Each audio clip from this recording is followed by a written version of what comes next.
আসসালামু আলাইকুম। সবাইকে জানাই লয়ার্স স্কুলের পক্ষ থেকে স্বাগতম।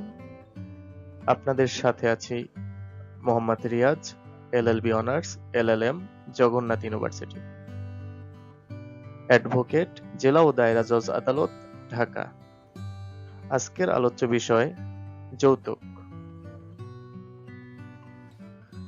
যৌতুক নিয়ে বিয়ে করা আমাদের ভারতবর্ষে এবং বাংলাদেশে একটি আদিম প্রথা। এই আদিম প্রথার থেকে মুক্ত হওয়ার জন্যই বাংলাদেশে 2018 সালে একটি যৌতুক নিরোধ আইন 2018 পাশ করা হয়। আমি সেই বিষয়ে আলোচনা করব। যৌতুক নিরোধ আইন 2000। যৌতুক কি? যৌতুক নিরোধ আইন 2018 এর 2 খ ধারা মতে যৌতুকের একটা সংজ্ঞা দেওয়া আছে। যৌতুক অর্থ বিবাহের এক পক্ষ কর্তৃক অন্য পক্ষের নিকট বৈবাহিক সম্পর্ক স্থাপনের পূর্বশর্ত হিসাবে বিবাহের সময় বা তৎপূর্বে বা বৈবাহিক সম্পর্ক বিদ্যমান থাকাকালে বিবাহ অব্যাহত রাখিবার শর্তে বিবাহের পণ বাবদ প্রত্যক্ষ বা পরোক্ষভাবে দাবিকৃত বা বিবাহের এক পক্ষ কর্তৃক অপর পক্ষকে প্রদত্ত বা প্রদানের জন্য সম্মত কোনো অর্থ সামগ্রী বা অন্য কোনো সম্পদ। তাহলে আমরা দেখলাম যে বিবাহের এক পক্ষ অন্য পক্ষকে বিবাহের সম্পর্কের স্থাপনের পূর্বশর্ত হিসেবে বিয়ের সময় বা তার আগে বা বিয়ের সম্পর্ক বিদ্যমান থাকাকালে যে অর্থ সম্পদ এগুলো দেয় সেগুলো হচ্ছে যৌতুক। তবে মুসলিম ব্যক্তিগত আইন শরিয়া প্রযোজ্য হয় এমন ব্যক্তিগণের ক্ষেত্রে দেনমোহর বা মোহরানা অথবা বিবাহের সময় বিবাহের পক্ষগণের আত্মীয় স্বজন, বন্ধু বান্ধব বা শুভাকাঙ্ক্ষী কর্তৃক বিবাহের কোনো পক্ষকে প্রদত্ত উপহার সামগ্রী ইহার অন্তর্ভুক্ত হইবে না। তার বিয়ের সময় কোনো উপহার সামগ্রী যদি দেয় তাহলে সেটা এই যৌতুকের অন্তর্ভুক্ত হবে। এরপর বলছে নারী শিশু নির্যাতন দমন আইন 2000 এর 2 তে এই যৌতুকের একটা সংজ্ঞা দেওয়া আছে। যৌতুক অর্থ শরতে বলছে কোন বিবাহের বর বা বরের পিতা মাতা প্রত্যক্ষভাবে বিবাহের সহিত জড়িত বর পক্ষের অন্য কোনো ব্যক্তি কর্তৃক উক্ত বিবাহের সময় বা তৎপূর্বে বা বৈবাহিক সম্পর্ক বিদ্যমান থাকাকালে বিবাহ স্থির থাকার শর্তে বিবাহের পণ হিসাবে বিবাহের কনে পক্ষের নিকট দাবিকৃত অর্থ সামগ্রী বা অন্যবিধ সম্পদ, অথবা কোন বিবাহের কনে পক্ষ কর্তৃক বিবাহের বর বা বরের পিতা বা মাতা বা প্রত্যক্ষভাবে বিবাহের সহিত জড়িত বর পক্ষের অন্য কোনো ব্যক্তিকে উক্ত বিবাহের সময় বা তৎপূর্বে বা বৈবাহিক সম্পর্ক বিদ্যমান থাকাকালে বিবাহ স্থির থাকার শর্তে বিবাহের পণ হিসাবে প্রদত্ত বা প্রদানে সম্মত অর্থ সামগ্রী বা অন্যবিধ সম্পদ, এগুলোই হলো যৌতুক। সহজ কথায় বরপক্ষ কর্তৃক কনে পক্ষের কাছ থেকে এই বিবাহ বলবৎ থাকার শর্তে যে অর্থ সম্পদ দাবি করে তাই হচ্ছে যৌতুক।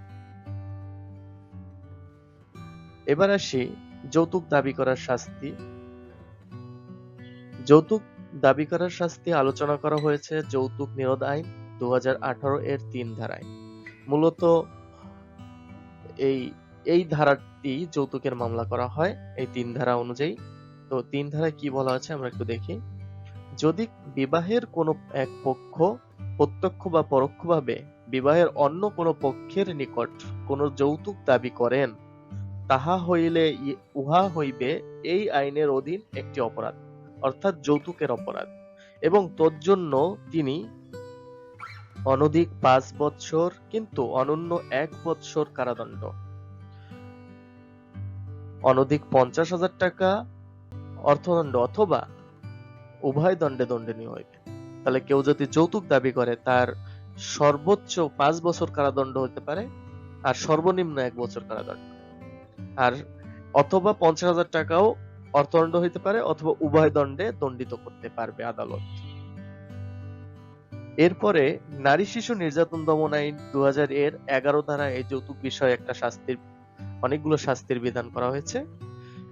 যৌতুকের জন্য অনেক সময় পরিবারে স্বামী স্ত্রীর ভিতরে একটা কলহ থাকে, কলহের জোরে স্বামী তার স্ত্রীকে নির্যাতন করে, নির্যাতনের ফলে অনেক সময় স্ত্রী মারা যায়, জখম হয়, সেই বিষয়ে শাস্তির বিধান করা হয়েছে নারী শিশু নির্যাতন দমন আইন 2000 এর 11 ধারায়।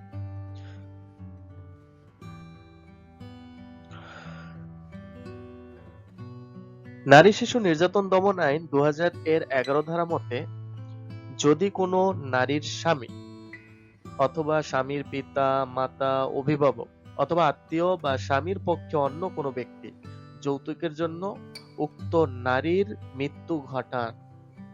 মৃত্যু ঘটানোর চেষ্টা করেন কিংবা উক্ত নারীকে মারাত্মক জখম গ্রিভিয়াস হার্ট করেন অথবা সাধারণ জখম সিম্পল হার্ট করেন, তাহা হইলে উক্ত স্বামীর পিতা, মাতা, অভিভাবক, আত্মীয় বা ব্যক্তি তারা দণ্ডনীয় হবেন। যেমন কতে বলছে, মৃত্যু ঘটানোর জন্য মৃত্যুদণ্ডে বা যাবজ্জীবন সশ্রম কারাদণ্ডে দণ্ডনীয় হইবেন এবং অতিরিক্ত হিসাবে অর্থদণ্ডেও দণ্ডনীয় হইবেন। তারপরে কতে বলেছে, মৃত্যু ঘটানোর চেষ্টা যদি করা হয় যাবজ্জীবন সশ্রম কারাদণ্ড অথবা অনধিক 12 বছর সশ্রম কারাদণ্ডে দণ্ডনীয় হইবেন এবং অতিরিক্ত হিসাবে অর্থদণ্ডও দণ্ডনীয় হইবেন। তারপরে খতে বলছে, যদি যৌতুকের জন্য স্ত্রীকে, ওই নারীকে মারাত্মক জখম করা হয় তাহলে কি হবে, তাহলে যাবজ্জীবন সশ্রম কারাদণ্ডে অথবা অনধিক 12 বছর কিন্তু অনন্য মানে সর্বনিম্ন 5 বছর সশ্রম কারাদণ্ডে দণ্ডনীয় হইবেন, আর এর সাথে অতিরিক্ত হিসেবে অর্থদণ্ড দণ্ডনীয় হইবেন। সাধারণ জখম যদি করে থাকেন তাহলে ওই নারীকে যদি যৌতুকের জন্য সাধারণ জখম করা হয় তাহলে অনধিক 5 বছর অনন্য 2 বছর, অর্থাৎ সর্বোচ্চ 5 বছর আর সর্বনিম্ন হচ্ছে 2 বছর সশ্রম কারাদণ্ডে দণ্ডনীয় হইবেন এবং অতিরিক্ত হিসাবে অর্থদণ্ডেও দণ্ডনীয় হইবেন। তাই নারী শিশু নির্যাতন দমন আইনের 2000 এর 11 ধারাটা খুবই কঠিন একটি ধারা এবং এর শাস্তিও মারাত্মক ধরনের শাস্তি।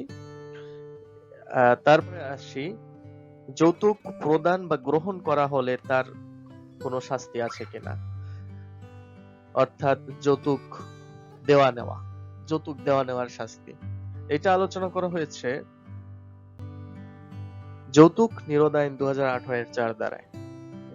এই ধারায় বলা হয়েছে, যদি বিবাহের কোনো এক পক্ষ যৌতুক প্রদান বা গ্রহণ করেন অথবা যৌতুক প্রদান বা গ্রহণে সহায়তা করেন অথবা যৌতুক প্রদান গ্রহণের উদ্দেশ্যে চুক্তি করেন, তাহা হইলে তাহার এই কাজ হইবে একটি অপরাধ এবং তজ্জন্য তিনি অনধিক 5 বছর কিন্তু অনন্য 1 বছর কারাদণ্ড বা অনধিক 50,000 টাকা অর্থদণ্ড অথবা উভয় দণ্ডে দণ্ডনীয় হইবেন। যৌতুক সংক্রান্ত যদি কোনো চুক্তি করা হয়, যে যৌতুক দেব, যৌতুক নেব, এই বিষয়ে যদি কোনো একটা চুক্তি করে, সেই চুক্তিটার ফলাফল কি হবে, সেই চুক্তিটার ফলাফল সম্পর্কে বলা হয়েছে যৌতুক নিরোধ আইন 2018 এর 5 ধারায়। সেখানে বলা হয়েছে, যৌতুক প্রদান বা গ্রহণ সংক্রান্ত কোনো চুক্তি ফলবিহীন অর্থাৎ ভয়েড হইবে। এখন আসি, যৌতুকের জন্য যদি কেউ মিথ্যা মামলা করে তাহলে কি তার কোনো বিধান নাই? অবশ্যই আছে। যৌতুকের মিথ্যা মামলা করলে যিনি মিথ্যা মামলা করবেন তার বিরুদ্ধে মামলা করা যাবে যৌতুক নিরোধ আইন 2018 এর 6 ধারা মতে। এই 6 ধারায় বলা হয়েছে, যদি কোনো ব্যক্তি অন্য কোনো ব্যক্তির ক্ষতি সাধনের অভিপ্রায়ে উক্ত ব্যক্তির বিরুদ্ধে এই আইনের অধীনে মামলা বা অভিযোগ করিবার জন্য ন্যায্য বা আইনানুগ কারণ নাই জানিয়াও মামলা বা অভিযোগ দায়ের করেন বা করান, তাহা হইলে তিনি অনধিক 5 বৎসর কিন্তু অনূন্য 1 বৎসর কারাদণ্ড বা অনধিক 50,000 টাকা অর্থদণ্ড অথবা উভয় দণ্ডে দণ্ডনীয় হইবেন। এই যৌতুকের অপরাধের আমলযোগ্যতা, জামিন অযোগ্যতা এগুলো আলোচনা করা হয়েছে যৌতুক নিরোধ আইন 2018 এর 7 ধারায়। এই ধারায় বলা হয়েছে এই আইনের অধীন সংঘটিত অপরাধ আমলযোগ্য, জামিন অযোগ্য, সহজে জামিন পাওয়া যায় না, এবং আপোষযোগ্য। এটা আপোষ করা যায়, দুই পক্ষ বসে আপোষ করা যায়। তো এই যৌতুকের অপরাধের বিচার হবে কোন আইনের অধীনে? বিচার হবে, বলা আছে যৌতুক নিরোধ আইন 2018 এর 7 ধারায় বলা আছে এই আইনের অধীন সংঘটিত অপরাধের তদন্ত, বিচার, আপিল সংশ্লিষ্ট অন্যান্য বিষয়ে কোড অফ ক্রিমিনাল প্রসিডিওর 1898 এর বিধানাবলী প্রযোজ্য হইবে। তো যৌতুক চাওয়া মানে ভিক্ষা চাওয়া, তাই আমাদের যৌতুককে না বলা উচিত। আমরা সবাই যৌতুককে না বলবো, সেই প্রত্যাশায় সবাইকে জানাই ধন্যবাদ। আসসালামু আলাইকুম।